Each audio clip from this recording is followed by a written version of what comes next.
Isa sa mga katanungang nangangailangan ng kasagutan is kung paano pumunta ng IPAMS. So ito share ko sa inyo yung video ko nung pumunta ako ng agency, pumunta ako ng IPAMS. So just check it out. Ayan, so pagkababa po natin ng Gilmore Station, kakanan lang po tayo. Dediretsuin lang natin yung street na yan. Dun sa mga manggagaling ng MRT station, sakay po kayo ng papuntang north, pero bababa kayo ng Araneta. Pagkababa ng Araneta, lipat kayo ng LRT to. Yan po, makikita nyo Aurora Boulevard yan, di ba?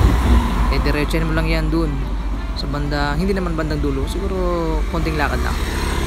So ayun nga, pagka nadiretso mo na yan, makikita mo yung Robinsons Magnolia na yan. Yan, Robinsons Magnolia. Yan, tatawid ka lang dyan. Sa tapat ng Robinsons Magnolia na yan, may footbridge dyan na kulay pink ba yun? Basta sa bandang yan, sa diretso mo ng konti yan, makikita may footbridge dyan sa tapat nyan. Aakit ka sa footbridge na yan, diretso mo lang papunta dun sa kabila. Yan, konting papawis. Sige pa. Yan, tapos diretsuin mo lang yan. Actually ilang meters lang naman yan, di ata umabot ng 200 meters yan 200 meters. Yan sa kaliwa makikita mo na yung IPAMS. Sobrang lapit lang yan kung tutusin. Kaya dun sa mga low budget, walang sariling sasakyan, mag-commute na lang kayo. Nagpawisan na kayo,